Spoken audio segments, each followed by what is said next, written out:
The Premier League Game Week 30 was packed full of drama, with some stunning goals, defensive howlers and capitulations, and second half comebacks.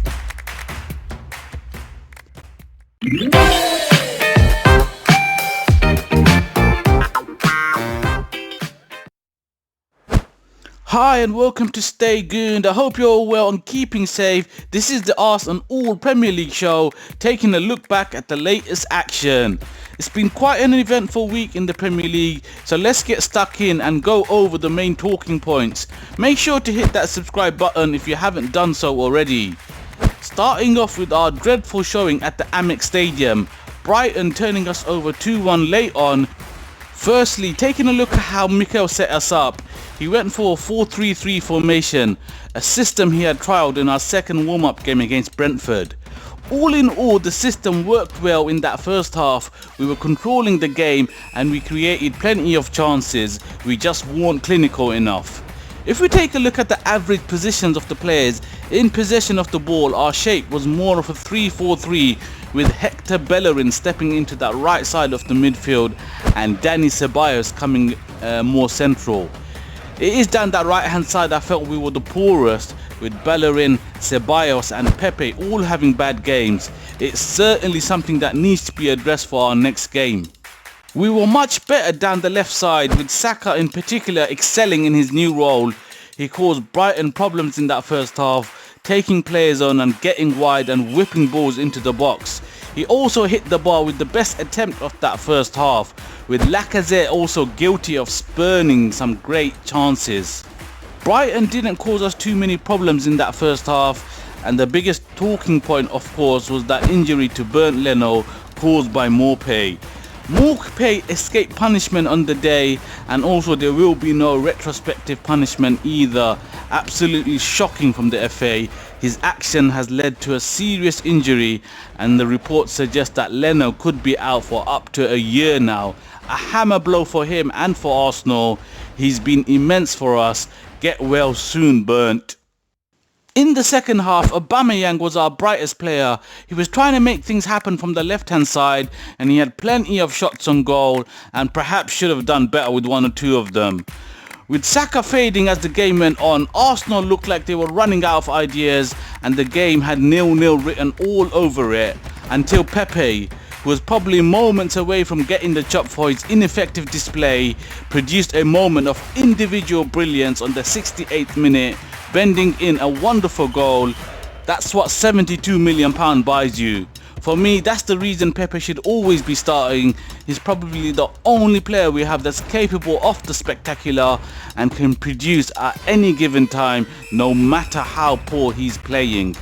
After the goal, Arteta failed to react. He should have made changes, freshen up our attack that wasn't working. A second goal would have killed the game, but he did nothing for 10 minutes. He didn't make that first outfield change until the 78th minute, and it was the wrong one. Nketiah came on for Lacazette and he had no impact.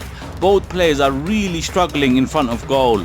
I would have made a triple change. I would have brought on Martinelli, Ozil and Nelson and taken off Laka, Pepe and Ceballos. All three would have added flair and dynamism to our attack, and they would have been chomping at the bit to stake their claim. Arteta did make a triple change later on, but only after Brighton had equalised, and way too late to impact the game. The equalising goal itself was an example of how we switch off defensively. We allowed Brighton a 2v1 situation from a corner, and then we gave them all the time in the world to get the ball into our box, and after that it's just a scramble inside the box and they managed to get the ball over the line. Maybe Rob Holding could have done better and cleared it. For the second goal, it's Mustafi that switches off, completely unaware of the players around him, and by the time he realizes what's going on, he's already been spun and Maupay is through on goal and he manages to lift it over Martinez. Martinez maybe could have made himself bigger, but it was a good finish from Maupay. At the end of the game, there was a confrontation between Arsenal players and Maupay for his part in injuring Bernd Leno. Guendouzi grabbed him by the neck and he's escaped retrospective punishment on a technicality. I would have liked to have seen that fighting spirit during the game and not at the end. To be fair, Guendouzi is one of the players that does have that about him, and he put some of the senior players to shame. All in all, it was an unacceptable result. The way we capitulated again, and the top 4 is unattainable now. We'll need an absolute miracle.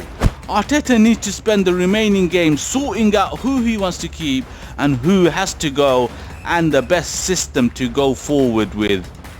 Time to take a look at the rest of the results from the weekend. Norwich 0, Southampton 3 and Spurs 1, Man United 1 on Friday. I already touched on both these games when I did the preview for the Brighton game, so I'll move on. Watford 1, Leicester 1. This game produced 2 stunning goals very late on. Ben Chilwell rifled home in the 89th minute, an absolutely cracking goal. Go and check it out if you haven't seen it. Along with Pepe's goal, the best of the weekend. Watford grabbed an injury time equaliser though, an overhead kick from Dawson from a corner. The point keeps Watford out of the relegation zone, but they are still deep in trouble down there. West Ham 0, Wolves 2. Another team fighting for their lives is West Ham, and they succumbed to Wolves. The second goal was another banger, Pedro Neto with a sensational volley. Wolves are still very much in the race for Champions League football. Bournemouth 0, Crystal Palace 2. A good away win for Palace. It takes them above us and they could yet make a late charge for European places. Bournemouth, on the other hand, have been in free fall and they sit third bottom, and their Premier League days could be numbered. Newcastle 3, Sheffield United 0. Newcastle dispatching 10-men Sheffield United in the second half, and the win pretty much guarantees their safety. They move on to 38 points. The second goal, there was an absolute howler from the Sheffield United defender, even worse than the ones that we've seen from Arsenal recently. Sheffield United suffering a setback to their hopes of Champions League qualification. It looks like they might just drop off the pace now. Aston Villa 1, Chelsea 2. Chelsea coming back from behind to beat Villa thanks to goals from Pulisic and Giroud. Villa sit second bottom and need to get points fast. Everton 0, Liverpool 0. A bore draw in the Merseyside derby.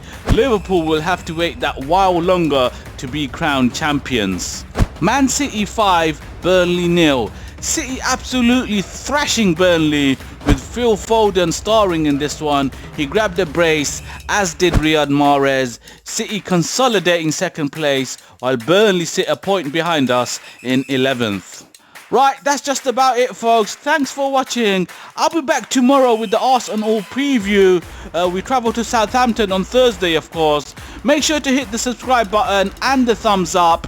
Wherever you are in the world, stay safe and stay gooned.